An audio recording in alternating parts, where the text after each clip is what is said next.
भाजपा कार्यकर्ताओं और रमेश भट्टेरे के समर्थकों से खचाखच भर गया लांजी का स्टेडियम। जन आशीर्वाद सम्मेलन में हजारों समर्थकों ने कहा, रमेश भट्टेरे संघर्ष करो, हम तुम्हारे साथ हैं। डबल मनी को लेकर रमेश भट्टेरे ने हीना कावरे पर साधा सीधा निशाना।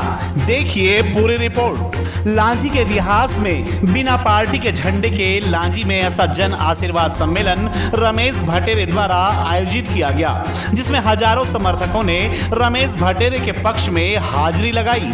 तो वहीं स्टेडियम में पूरा भट्टेरे परिवार समर्थकों के स्वागत में खड़ा रहा। रमेश भट्टेरे और राकेश भट्टेरे आने वालों के स्वागत में गेट पर आवभगत करते दिखाई दिए। तो वहीं किरनापुर को लेकर रमेश भट्टेरे ने हीना के सोशल मीडिया पर वायरल बयान का हवाला देते हुए भेदभाव के आरोप तक लगा दिए।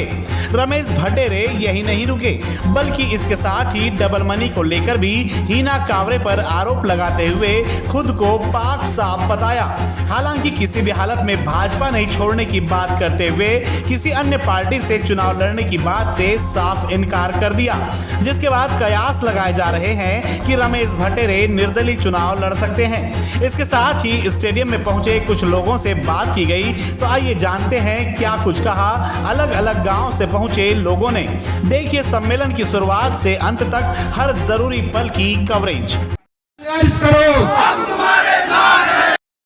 जंगल पट्टी के अंदर जिसको हम बोलते हैं नक्सलवादी क्षेत्र, नक्सलाइट क्षेत्र, पूरे मध्य प्रदेश में सबसे ज्यादा अगर प्रभावित क्षेत्र है नक्सल से तो वो हमारा लांजी क्षेत्र है। छगनलाल लांगदेवे। कहाँ रहते हैं आप? ग्राम कोसमारा। ये जो आज जो सम्मेलन था रमेश भट्टेरे जी द्वारा जो करवाया गया था, तो इसके बारे में आप क्या कहना चाहते हैं? अगर बीजेपी टिकट नहीं देती तो आप किसके साथ जाएंगे? बीजेपी टिकट नहीं देंगे तो निर्दलीय लड़ेंगे, उधर साथ में जाएंगे। जी, तो आप रमेश भट्टेरे के साथ में ही रहेंगे या फिर बीजेपी के साथ जाएंगे? नहीं, रमेश भट्टेरे के साथ जब यहाँ आए हैं हार्दिक इच्छा से। ठीक, और क्या है आपका? कहाँ रहते हैं आप? मिरिया। तो ये आज जो सम्मेलन था रमेश भट्टेरे जी द्वारा जो करवाया गया है, अगर इनकेस अगर बीजेपी इनको टिकट नहीं देती और ये निर्दलीय लड़ते हैं, पहले तो ये बताइए कि आपकी मंशा क्या है कि रमेश भट्टेरे जी चुनाव लड़ें या नहीं लड़ें? लड़ें। तो आप क्या चाहते हैं? अगर बीजेपी टिकट नहीं देती तो इनको निर्दलीय लड़ना चाहिए। तो अगर ये निर्दलीय लड़ते हैं तो आप उनको समर्थन करेंगे, उनको वोट करेंगे आप? ठीक है। कितने लोग आए आप लोग गांव से? आपके साथ तकरीबन कितने लोग हैं? 13 महिलाएं भी आपके साथ में आई हैं और बहुत सारे लोग आए गाँव से। आपका नाम क्या है? हुसैन जी चौधरी। कहाँ रहते हैं आप? अच्छा, तो आप बीजेपी में कब से आप बीजेपी में काम कर रहे हैं? दिलीप भट्टेरे है जब से है। अच्छा, तो आप अभी जैसे रमेश भट्टेरे जो हैं, जो पूर्व विधायक थे, उनको बीजेपी ने टिकट नहीं दी है, तो अभी आप किसको वोट करेंगे? को देंगे, रमेश भट्टेरे जी को देंगे। अगर वो बीजेपी अगर उनको टिकट नहीं देती है और उनको निर्दलीय लड़ना पड़ा तो? नहीं भी देगी तो हम देंगे। देंगे ना। का नाम? रेवता। कहाँ रहते हैं आप? लारंजा। तो अभी आप जो सम्मेलन में आए थे रमेश भट्टेरे जी के, तो अगर बीजेपी इनको टिकट नहीं देती है और इनको अगर निर्दलीय प्रत्याशी के तौर पर खड़ा होना रहा, तो आप किनको समर्थन करेंगे? उसको। बीजेपी को क्या रमेश भट्टेरे को? रमेश भट्टेरे। क्या नाम है आपका? शिवराम रणदीवे। कहाँ रहते हैं आप? नंदोरा। ये किसके सम्मेलन में आए थे आप? ये अपना ये मदन भट्टेरे जी के साथ में आए थे? हाँ। किस नेता के सम्मेलन में आए थे आप? अपना भट्टेरे, रमेश भट्टेरे जी के। जी हाँ। तो इनको अभी बीजेपी ने टिकट नहीं दी है, अगर टिकट नहीं देती है तो आप किसको वोट करेंगे फिर चुनाव में? तो हम इसी को करेंगे। आप इनको ही समर्थन करेंगे? हाँ। तो आप क्या चाहते हैं? रमेश भट्टेरे को पार्टी अगर टिकट नहीं देती तो उनको निर्दलीय लड़ना चाहिए? लड़ना चाहिए ना। ठीक।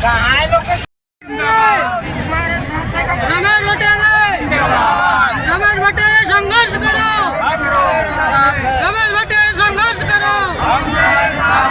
कोई तकलीफ हुई हो, मैं आप सभी से विनम्र क्षमा प्रार्थी हूँ, आप सभी से क्षमा चाहता हूँ। लांजी किरनापुर विधानसभा क्षेत्र के भाइयों बहनों, जब 25 साल का भी नहीं हुआ था मैं 2008 में, तब भारतीय जनता पार्टी ने मुझे इस विधानसभा का उम्मीदवार बना दिया था। क्योंकि जब परिणाम, लोकतंत्र में नियम है कि जब तक उम्र 25 साल की ना हो तब तक के व्यक्ति चुनाव नहीं लड़ सकता विधानसभा का। चूंकि जब टिकट मिली तब 25 साल की उम्र नहीं थी, लेकिन मेरी पार्टी को यह पता था कि जब तक परिणाम आएगा तब तक के 25 साल की मेरी आयु हो जाएगी।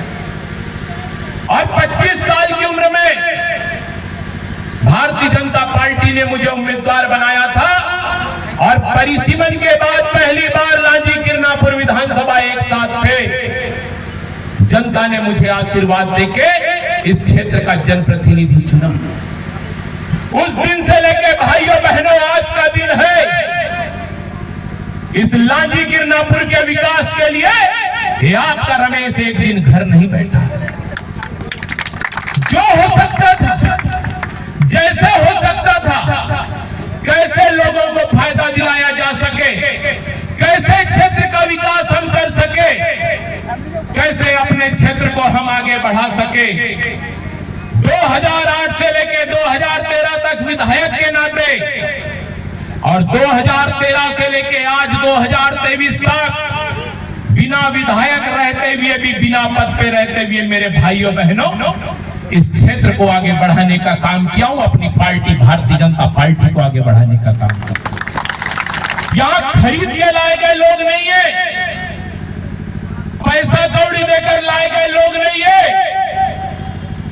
मेरे पूरे मीडिया के साथी, नेशनल लेवल के, राज्य स्तरीय, हमारे स्टेट न्यूज चैनल, जिला स्तरीय, हमारे सारे मेरे पत्रकार भाई आज यहां आए हुए हैं। इस मीडिया के माध्यम से मैं वो सारे लोग जो नीति निर्धारक और निर्णायक होते हैं, मेरे आदरणीय हैं, मेरे माननीय हैं, उन सब तक के मैं इस मीडिया के माध्यम से अपना निवेदन पहुंचाना चाहता हूं। आदरणीय मोदी जी, आदरणीय अमित शाह जी, आदरणीय जेपी नड्डा जी, आदरणीय शिवराज जी, आदरणीय बीडी भाई साहब, एक बार लांजी किरनापुर की भारतीय जनता पार्टी के साथ न्याय कर दीजिए। एक बार भारतीय जनता पार्टी लांजी विधानसभा का दृश्य देख लीजिए। अरे आज इस रमेश के बुलावे पे एक जनसैलाब इस अवंतीबाई स्टेडियम में आया हुआ है। ये मजाक नहीं है, ये सामान्य नहीं है। माताओं बहनों, इस धरती में जब जब भी क्रांति आई है तो जहां एक तरफ पुरुष वीर बन के लड़े हैं तो वीरांगनाएं बन बन के माताएं बहनों ने भी समय समय पे इस धरती पे लड़ाई की। अरे ये शारदीय नवरात्रि का पर्व चल रहा है। मेरी मां चंड मुंड शुंभ निशुंभ महिषासुर हम आरती में सुनते हैं दुर्गा जी की। उस समय भी शक्ति का रूप धारण करके मां जगदम्बा मां ने असुरों का वध किया था, इसलिए हम नवरात्रि मनाते हैं। इस देश की आजादी में एक थी वीरांगना रानी दुर्गावती, जिसने मुगलों के खिलाफ लड़ाई को लड़ा था। एक थी झांसी की रानी लक्ष्मीबाई, नवजात बच्चे को पीठ पे बांध के और अंग्रेजों से लड़ती थी। एक थी अवंतीबाई, जिसकी प्रतिमा इस स्टेडियम के सामने लगी है, अभी अनावरण होना बाकी है, अंग्रेजों के खिलाफ लड़ाई लड़ती थी। एक था बिरसा मुंडा, सामने कोटेश्वर मंदिर मार्ग पे प्रतिमा लगी हुई है, अंग्रेजों के खिलाफ वो नौजवान लड़ाई लड़ता था। एक से बढ़कर एक माताओं बहनों ने असमय अपने आप को खपाया इस देश के लिए। आज ये आपका बेटा, आपका भाई रमेश आपसे निवेदन करता है मां कि एक बार इस बेटे के लिए, एक बार अपने रमेश के लिए उस जगदम्बा से भी प्रार्थना कर लो और एक बार हमारे पार्टी के नेताओं से भी प्रार्थना। मैं वचन देता हूं मेरे भाइयों बहनों, सिर्फ चुनाव है इसलिए नहीं, क्योंकि यदि सिर्फ रमेश को चुनावी राजनीति करना होता तो मैं भी चुनाव के समय दिखा करता। माताओं बहनों, विकास यात्रा के दौरान फरवरी माह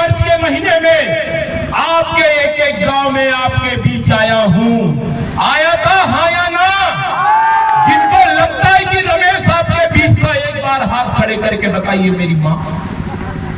आप सबके बीच आया, मुझसे इस क्षेत्र के विकास के लिए जो बन सका वो सब कुछ अपना तन मन धन जला के मैंने किया। सुभद्रा कुमारी चौहान ने कहा था एक है कि लाडली बहना योजना का क्या होगा। मैं भारतीय जनता पार्टी से बाहर नहीं हूं। किसी को ये लगता होगा कि मैं भाजपा के बाहर हूं, अरे मैं आज भी कहता हूं, उस दिन भी कहा था, मेरी नार भाजपा में गड़ी है, मेरा कफन भारतीय जनता पार्टी का है। मुझे भाजपा से बाहर कोई नहीं कर सकता।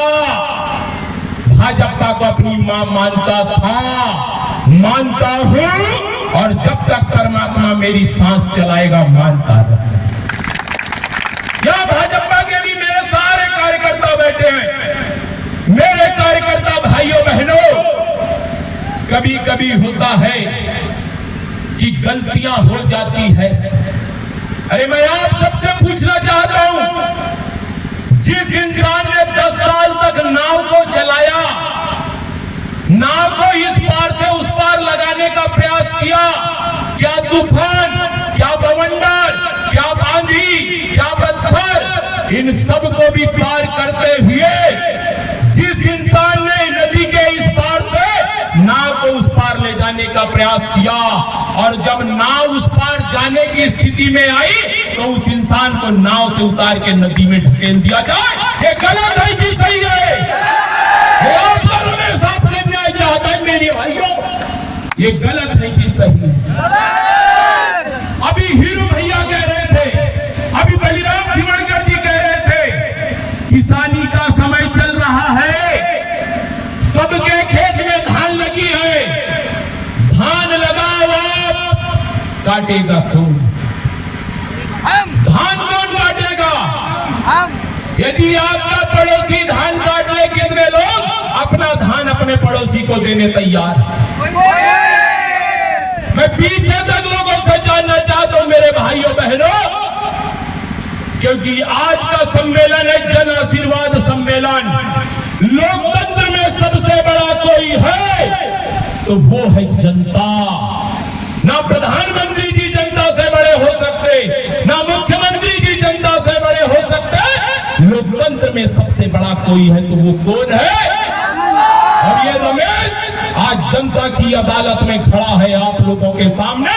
आपसे अपने लिए न्याय चाहता हूं, आपसे अपने लिए मार्गदर्शन चाहता हूं, क्योंकि यहां जो संख्या है कोई सामान्य नहीं है। यहां जो संख्या है सिर्फ दिखावे के लिए नहीं है, जिसका रहता है उसका दिखता है। गलत कह रहा हूं? अरे जिसका रहेगा नहीं तो वो दिखाएगा क्या? गलत कहता हूं भाइयों बहनों? लाजीकिरनापुर विधानसभा क्षेत्र के मित्रों और भारतीय जनता पार्टी के कार्यकर्ता साथियों, इस क्षेत्र में एक सबसे बड़ा मुद्दा काहे का? Double money. क्योंकि उस डबल मनी से यहां बैठा मेरा मानना 90% आबादी उस डबल मनी से प्रताड़ित है। गलत कह रहा हूं? पीछे तक के चाहता हूं और दाएं हाथ में जितने मेरे माता बहनों बैठे हैं, गलत है कि सही है? और आज आपके सामने खड़े होकर पूछना चाहता हूं, ऐसे कितने लोग हैं जिन्होंने रमेश से पूछ करके डबल मनी में अपना पैसा लगाया था? सारे लोगों से जवाब चाहता हूं भाइयों बहनों, क्योंकि आज रमेश को डबल मनी के कारण से प्रदेश के नेताओं ने नीचे गिराने का काम किया। मैं सारे लोगों से पूछना चाहता हूं कि डबल मनी में कितने लोगों ने रमेश को पूछ के पैसा लगाया है? कितने ऐसे लोग हैं जिनको रमेश ने बोला? यदि आपके गांव में कोई व्यक्ति किसी का मर्डर कर दे तो क्या आप आरोपी बनोगे क्या? कितने लोगों को पुलिस आरोपी बनाएगी? मेरा दोस्त सिर्फ इतना है कि डबल मनी को चलाने वाले लोग बोले गांव के थे। ये सच्चाई है, सब जानते हैं। डबल मनी का संचालन करने वाले लोग बोले गांव के थे, और यह भी सच्चाई है कि वो डबल मनी को चलाने वाले लोगों से लांजी किरनापुर की जनता को कोई तकलीफ नहीं थी। किसी को तकलीफ थी? अरे किसी को माताओं बहनों बताइए, क्योंकि कई हमारी माँ ने बहनों ने समूह का पैसा लगा दिया। गलत है जी। आखिर एक बात ये बताइए, किसी को उन लोगों से तकलीफ थी? तकलीफ इस क्षेत्र में सिर्फ एक को थी। इस पूरी विधानसभा क्षेत्र में एक को तकलीफ थी। किसको?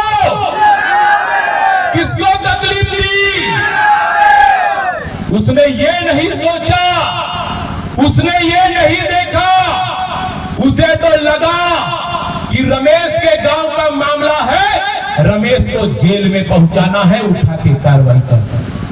अरे भले रमेश से दुश्मनी लेती हिना जी तुम, भले रमेश के खिलाफ तुमको जो करना था कर लेती, एक बार विधानसभा में चिल्लाने के पहले ये तो समझ लेना था कि हजारों लोगों का करोड़ों रुपया उनके पास लगा है, उस पैसे का क्या होगा। सोचा उन्होंने?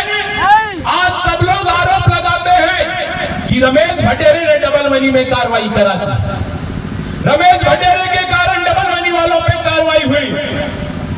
जिसको देखो वही कहता था। कई लोग मेरे दरवाजे आते थे। भाइयों बहनों, ये मां जगदंबा का नवरात्रि का पर्व चल रहा है, साक्षात शक्ति के स्वरूप का पर्व चल रहा है। जो झूठ बोले उसे परमात्मा ये जन्म क्या 100 जन्म तक माफ ना करे। मुझे भी पता है कि वो लोग गलत करते थे, क्योंकि दुनिया में ऐसी कोई व्यवस्था नहीं थी जो 4 महीने और 6 महीने में पैसे को डबल कर दे। वो जो भी करता रहा होगा, सोमेंद्र कंगराने, हेमराजा माडारे, अजय दिलके, वो जो भी करते रहे होंगे मुझे नहीं पता और ना किसी को पता, लेकिन ये सच्चाई है कि वो लोगों को पैसा वापस देते। गलत कह रहा हूं?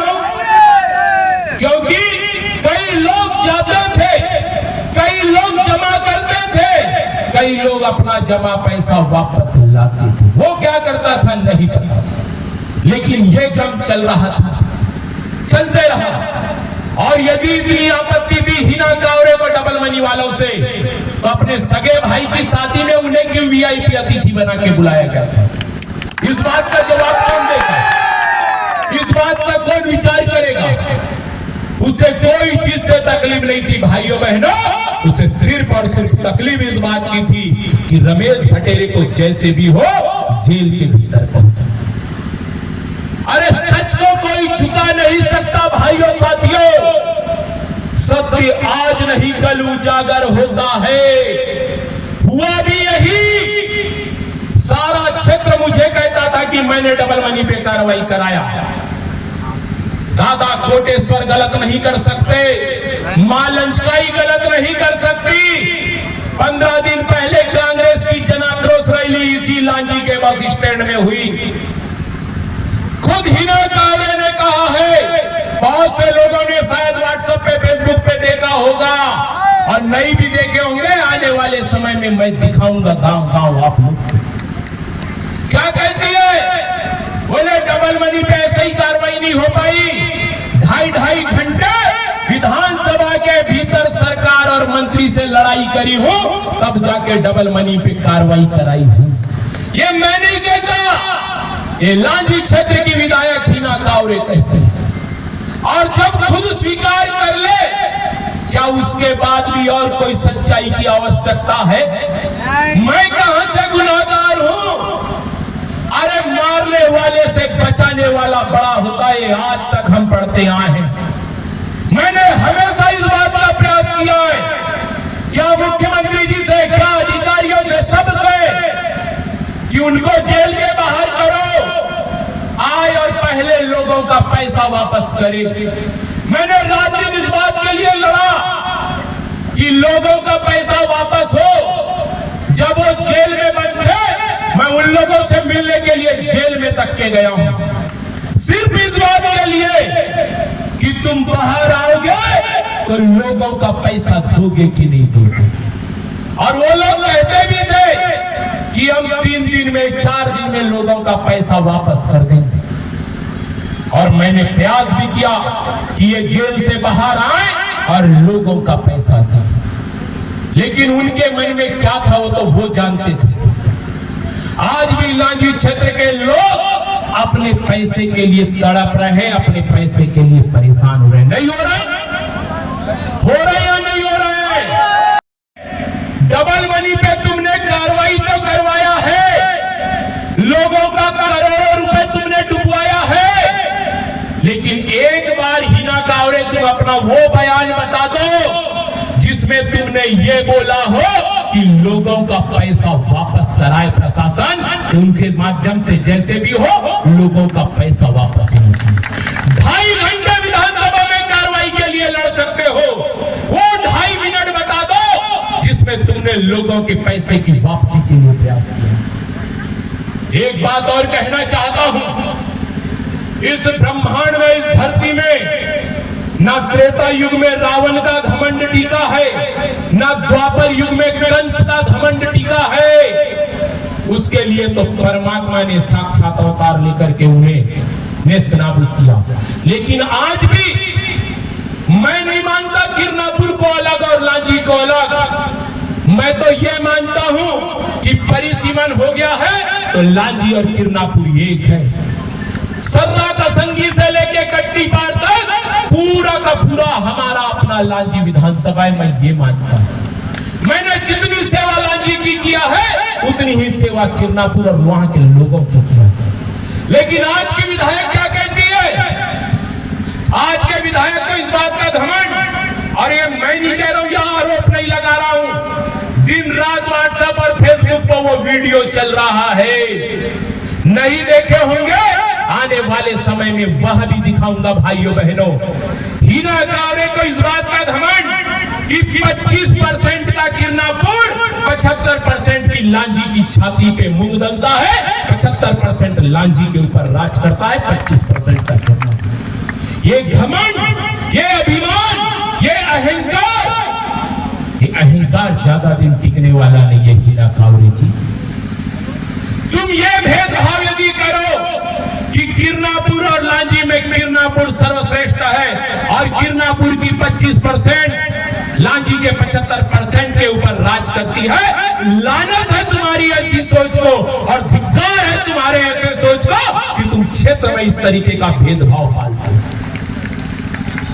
मैं खुली चुनौती आज इस मीडिया के माध्यम से और अपने लांजी किरनापुर क्षेत्र की जनता के माध्यम से लांजी क्षेत्र के विधायक को 10 साल से इस क्षेत्र में विधायक है, खुली चुनौती आप लोग को साक्षी मान के देता हूं भाइयों बहनों कि लांजी क्षेत्र के विकास को लेकर और इस डबल मनी के विषय को लेकर के वो खुलेआम मेरे साथ साक्षात्कार करे, मेरे आमने सामने बैठ करके, और लांजी के विकास और डबल मनी के विषय को लेकर के मैं हिना कांवरे से खुले मंच पे बात करना चाहता हूं।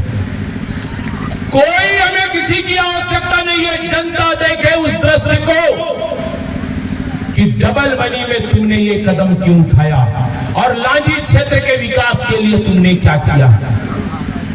आज एक नहीं ऐसे बहुत से विषय है, आज कहने का अनेक प्रकार की बातें भाइयों बहनों क्षेत्र के विकास को लेकर के। कई बार मैं व्हाट्सएप फेसबुक पे पढ़ता हूं, पहला एक गांव लांजी क्षेत्र में स्वर्गीय यशवंतराव खोंगल जी की जन्मभूमि रही है, स्वर्गीय यशवंतराव खोंगल जी की कर्मभूमि रही, जो विधायक रहे, जो जिला पंचायत के अध्यक्ष। एक नहीं कई बार होता है कि वहां के लोग जियो के टावर के लिए तरस रहे हैं। महात्मा गांधी की पुण्यतिथि के पहले यदि आपके पहला में जियो का नेटवर्क नहीं लगा दिया तो मैं रमेश नहीं और मैं आपका भरोसा इस रमेश की। लोकतंत्र में चुनाव सबसे बड़ा पर्व है। 17 नवंबर मध्य प्रदेश में चुनाव का बिगुल बन चुका है। चुनाव की आचार संहिता लग चुकी है और 17 नवंबर को मतदान है। मेरी माताओं बहनों, मेरे भाइयों साथियों, इस लोकतंत्र में मैंने पहले ही कहा कि आपसे बड़ा न्यायाधीश कोई नहीं। और आज एक जन आशीर्वाद सम्मेलन मैंने आपके बीच बुलाया है। मुझे कोई चुनाव लड़ने का शौक नहीं है, चुनाव लड़ना मेरी भूख नहीं है। अरे मैं 10 साल बिना पद के रह गया हूं। एक दिन मैंने अपने पार्टी के कार्यकर्ता को इस क्षेत्र में विधायक की कमी महसूस नहीं होने दिया। अपना खाना पीना त्याग दिया। ये मेरी माँ बैठी है, ये जानती है, मेरा परिवार बैठा है, जानते हैं। 30 दिन में मित्रों 20 दिन ऐसा होता है जब एक टाइम का मैं खाना नहीं खा पाता। और इतनी जल्दबाजी मेरे को रहती है, लोग आए हैं उनसे मिलने, क्या क्षेत्र में जाना, यहाँ कोई ना कोई काम है। कोई मुझे दोपहर में घर में नहीं मिल सकता था, क्योंकि लोग आते थे दोपहर में, कोई तो सबको पता रहता था कि मैं नहीं मिलता, क्योंकि मुझे भूख थी। मेरे स्वर्गीय पिता दिलीप भटेरे जी 1972 में एग्रीकल्चर इंजीनियर बन गए थे मध्य प्रदेश शासन में। मैंने कादरी कला में इस बात को कहा भी था, लेकिन समाज और क्षेत्र के विकास के लिए मेरे पिताजी ने नौकरी छोड़ी थी। आज दुनिया में नहीं है और अपने पिता की बागडोर को अपने पार्टी के कार्यकर्ताओं के निर्देश पे और लांजी क्षेत्र की जनता के आह्वान पे संभाला और 15 साल से चलाते आया। कुछ गलत है तो गलत है। पार्टी मेरी मां थी, है और रहेगी। मैं बोलता हूं, आज भी बोलता हूं, कल भी बोलूंगा। कई मेरे हमारे अपने विरोधी हैं, मुझे कहते हैं कि जो लोग पार्टी को मां कहते थे आज वो पार्टी की बखिया उधेड़। साहब, भाजपा के बारे में रमेश जीवन में गलत नहीं सोच सकता। मुझे मरना पसंद है, लेकिन भाजपा के बारे में ना गलत सुनना पसंद है ना गलत सोचना पसंद है। इस भाजपा को मैंने इस क्षेत्र के कोने कोने तक पहुंचाया है। आज कट्टी पार जैसा गांव, मेरा भाई अनंतराम टेकाम इस भीड़ में कहीं ना कहीं बैठा होगा। कहां हो अनंतराम टेकाम, कहीं है क्या? कहां ये पीछे है, ये कट्टी पार के लोग बैठे। कभी जीवन में कट्टी पार में कोई भाजपा का नाम नहीं लेता था। शायर का भानु ध्रुवे भी हो सकता है कहीं बैठा होगा। ये कट्टी पार का अनंतराम टेकाम, अनंतराम मंच पे आ भाई एक बार, ऊपर से मंच प्रॉपर्टी पार लोग है अनंतराम टेकाम। ये कट्टी पार का मेरा भाई है, आज भारतीय जनता पार्टी के साथ जुड़ा। बैठ जाओ भाई। मैं सिर्फ इसलिए बताना चाह रहा हूं, जो लोग मुझे कहते हैं कि मैं पार्टी से बगावत करता हूं, पार्टी के खिलाफ जा रहा हूं, पार्टी का निर्णय नहीं मान रहा हूं, मैं उन लोगों के लिए ये बात कहना चाहता हूं इस भरे मंच से, आप सबको साक्षी मान करके। ये शायर का भाई मेरा भानु ध्रुवे ये आया है, ये शायर, ये कट्टी पार बैठ जाओ। ये ऐसे गांव है जहां कोई भाजपा का नाम नहीं जानता था, लेकिन आज अपने आप को दिन रात उनके बीच खपा के, उन गांव में जा जा करके, उन लोगों के बीच में जा जा करके मैंने भारतीय जनता पार्टी के झंडे को बुलंद करने का काम उस जंगल के गांव के भीतर किया। क्षेत्र के इतने देवतुल्य कार्यकर्ता है, क्या इन कार्यकर्ताओं को तुमने एक बार पूछना जरूरी नहीं समझा? अरे इतना हिटलर शाही जैसा निर्णय हो गया साहब, फरमान जारी हो गया कि जो दल बदलेगा वो मलाई खाएगा और जो पार्टी के लिए मरेगा वो बीच नदी में नाव से धकेल दिया जाएगा। ये कहां का न्याय है भाई और बहनों? आपसे पूछना चाहता हूं, मैं गलत हूं कि सही हूं, आपसे जानना चाहता हूं। और आज भी सबसे कहना चाहता हूं भाइयों बहनों, क्योंकि मैं वो सारे दृश्य जानता हूं, वो सारे दृश्य देख रहा हूं कि आज वर्तमान में क्या परिस्थिति है। और अपने पार्टी के भी सारे कार्यकर्ता और लोगों से कहना चाहता हूं, मैं किसी को झंडे से बगावत करने नहीं कहता, मैं किसी को भाजपा के खिलाफ जाने की बात नहीं कहता। ठीक है, यदि आपने मुझे अनुमति दिया, यदि आपने मुझे आशीर्वाद दिया, आपने यदि मेरा मार्गदर्शन किया, मेरे भाइयों बहनों, मैं फिर कह रहा हूं, बार बार कह रहा हूं, लोग यदि बोल दे कि रमेश चुपचाप घर बैठ जाओ, मैं वचन देता हूं कि आपके सामने प्रत्याशी बन के नहीं आऊंगा। लेकिन हां, अपने भारतीय जनता पार्टी को बचाने के लिए, अपनी मां की आबरू को बचाने के लिए और लांजी क्षेत्र के विकास को आगे बढ़ाने के लिए यदि आप लोग अनुमति देंगे, मेरे माताओं बहनों, मेरे भाइयों साथियों, मेरे सारे कार्यकर्ता मित्रों, तो भाजपा से अधिकृत होऊंगा कि नहीं होऊंगा नहीं पता, लेकिन भाजपा से स्वीकृत होकर के आपके बीच में जरूर मैदान में, लेकिन उसके लिए आपकी अनुमति चाहता हूं, आपका आशीर्वाद चाहता हूं।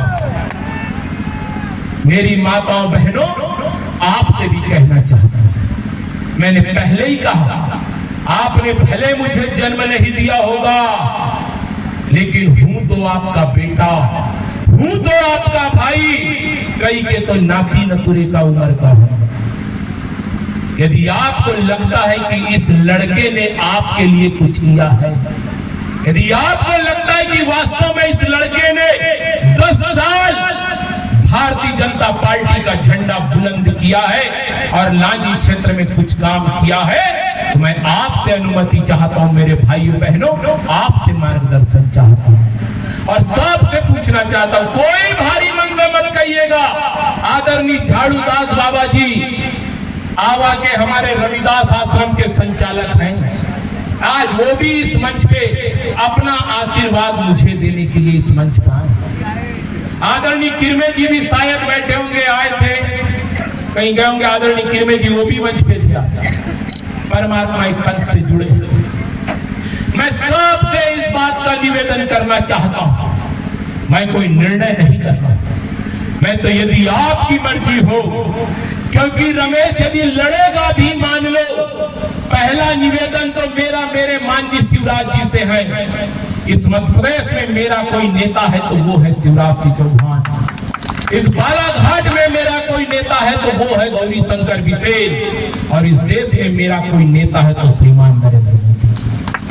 अब मेरे संगठन के पूर्वोद्धार राष्ट्रीय अध्यक्ष जी, प्रदेश अध्यक्ष, मैं सारे नेताओं से आज इस मंच के माध्यम से प्रार्थना करता हूं कि मेरे माननीय, ठीक है, त्रुटिवश भी यदि मान लो निर्णय गलत हो गया है, तो अभी कमान से बाण निकला नहीं है। परसों से फॉर्म भरना चालू होगा 21 तारीख से, आखिरी तारीख 30 अक्टूबर तक है। और ये तो मेरा सौभाग्य माताओं बहनों, उस दादा कोटेश्वर का आशीर्वाद है, उस लचकाई मैया का आशीर्वाद है, ये महज संयोग है कि जिस दिन आपका रमेश 41 साल का होगा, उसी 17 नवंबर को लांजी किरनापुर में विधानसभा की वोट। ये सिर्फ और सिर्फ मेरा सौभाग्य कि मेरे जन्मदिन के दिन इस विधानसभा में मतदान होने वाला है। कई लोग मुझे कहते हैं, आज भी कई लोग जब तक इस भीड़ को देखते हैं तो बोलते हैं, भैया अब पीछे नहीं छूटना। मिनट के लिए हाथ दुखेगा, लेकिन हाथ खड़े करो यदि मन से, कोई जोर जबरदस्ती नहीं। क्या आपका आशीर्वाद मिलेगा? सारी माताओं बहनों, पूरे मंच के दाहिने तरफ सीढ़ी पे, क्या आपका आशीर्वाद आपके रमेश को मिलेगा? सारे लोगों का बोलिए लचकाई मैया की, दादा कोटेश्वर की, किरनाई मैया की, जगदम्बा मैया की, नौ दुर्गा मैया की। जय जय श्री राम, जय बड़ादेव, छत्रपति शिवाजी महाराज की, महाराणा प्रताप की, वीरांगना अवंती बाई की, रानी दुर्गावती की, भगवान बिरसा मुंडा की, बाबा साहेब अम्बेडकर की, भगवान गौतम बुद्ध की। आज आप सब लोग यहाँ आए, आप सबने आकर, आप सबने आकर के मेरा संबल बढ़ाया है, आज अपना आशीर्वाद मुझे प्रदान किया है। मैं सारे लोगों से कहता हूं कि मेरी माँ, मेरी बहन, मेरे भाई, मेरे पिता तुल्य मेरे बुजुर्गों, नवरात्रि का पर्व चल रहा है, एक बार अपने रमेश के लिए प्रार्थना उस जगदम्बा से कर लो। यदि ये सारे लोग माँ जगदम्बा से प्रार्थना करेंगे तो वो माँ आपकी जरूर सुनेगी। हम आरती गाते हैं, पूत कपूर सुने हैं पर ना माता सुनी कुमाता। यदि सारे लोग प्रार्थना करेंगे तो मेरा विश्वास है कि वो जगदम्बा आपकी बात को सुनेगी। मेरी माताओं बहनों, मेरा बेटा रमेश भटेरे आपका भाई है, आपका बेटा है, आपका नाती है। वो 10 साल हार के भी आपकी सेवा करा, लांजी लखनपुर क्षेत्र की सेवा करा। तो आपका आशीर्वाद रहेगा तो रमेश मैदान में आएगा। पार्टी ने जो भी निर्णय ली है, अभी समय है, मैं आप सब जनता जनार्दन से निवेदन करती हूँ कि माता जी से प्रार्थना करो कि वो आपकी सेवा में तत्पर लगा रहे। कितना भी 365 दिन एक भी दिन घर में नहीं रहता जी, चाहे ठंडे रहे गर्मी, 24 घंटा क्षेत्रीय जनता की सेवा में लगा रहता। इतना भीषण कोरोना काल, नवरात्र का पर्व, 24 घंटा वो हॉस्पिटल में बैठे, छोटे छोटे उसके 2 बच्चे जी पापा पापा करके आते थे। मेरा बेटा कुआं में जाके नहाके अंदर छुप के रहता था, फिर हॉस्पिटल में आके 24 घंटा बैठा रहता था। पर फिर मैं कहती बेटा घर में बीमारी लेके आएगा क्या, हम भी शुगर पेशेंट हैं। तो कहता माँ अगर 2 घर पे भी आदमी बच जाएगा और परिवार सुखी हो जाएगा, उसका आशीर्वाद मेरे को मिलेगा। तो मैं आपसे यह जानना चाहती हूँ, मैं एक माँ हूँ, मेरी भी आत्मा बहुत है कि मेरा बेटा आपका सेवा करेगा। आपके उचित सलाह और सोच समझ के निर्णय बताओ मेरे को। जय जय श्री राम। भारत माता की, भारत माता की। के बाद चुनाव के विषय में क्या मन बना, कैसा आपको प्रतिसाद मिला जनता का? देखिए, मैंने अभी अपने उद्बोधन में भी कहा है और मैं शुरू से ही कह रहा हूँ, मुझे किसी प्रकार की कोई अधीरता नहीं है, किसी प्रकार की कोई जल्दबाजी नहीं है। मैं इस क्षेत्र के विकास के प्रति और इस क्षेत्र के विकास को लेकर हमेशा सजग रहा हूँ और हमेशा जवाबदार रहा। और ऐसे एक नहीं, 10 साल बिना विधायक रहते हुए भी मैंने ऐसे अनेकानेक कदम समय समय पर क्षेत्र के विकास को लेकर उठाया है। चाहे मुख्यमंत्री जी को बुलाना पड़ा हो तो बुलाया है, उनके माध्यम से बातें की है, जो भी हो सका है मैंने इस क्षेत्र के लिए किया। चूँकि लोकतंत्र में हर 5 साल में चुनाव अपनी एक परिपाटी है, जनता के बीच में विश्वास मत अर्जित करना। 5 साल से मैंने पूरी भरसक कोशिश किया, पूरी भरपूर मेहनत किया कि हर हाल में इस बार हमें लांजी में चुनाव को जीतना है। लेकिन 2 महीने पूर्व हमारी पार्टी ने जो निर्णय लिया, जिस तरीके का निर्णय लिया, वो निर्णय आप सबके सामने है। मुझे बिल्कुल नहीं पता कि किन विचारों के कारण से और किन लोगों के कारण यह निर्णय हुआ, मुझे इस बारे में बिल्कुल नहीं पता है।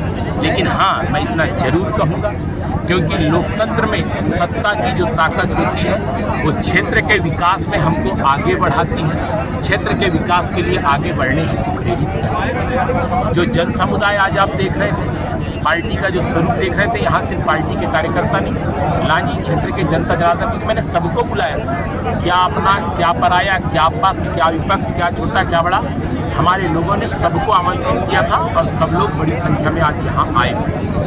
मतलब नहीं, आज भी मैं चुनाव लड़ूंगा अथवा नहीं लड़ूंगा और भी अपने लोगों से चर्चा करके, क्योंकि चुनाव अकेले के बस का काम नहीं है। मैं इतना बड़ा नहीं हूँ कि अकेले के दम पे मैं चुनाव लड़ने का निर्णय कर सकूँ। सामूहिक निर्णय मैंने कुछ दिन पहले कार्यकर्ताओं से पूछा था, आज जनता के बीच में भी अपनी बात रखा है, जनता के बीच में भी अपनी चर्चा किया है और भी अन्य लोगों से चर्चा करके अपनी पार्टी से निवेदन करूंगा, आवेदन करूंगा कि एक बार पुनर्विचार लांजी विधानसभा सीट पे करें और नहीं तो उसके बाद एक बार फिर और वरिष्ठों से राय करके जो होगा फिर बात। रमेश जी, यदि पार्टी अपना निर्णय नहीं बदलती है और राजकुमार कर रहे जी की टिकट वापस नहीं होती है, ऐसी स्थिति में आपका क्या निर्णय होगा? क्या आप भाजपा का साथ देंगे राजकुमार कर रहे जी को जिताने के लिए?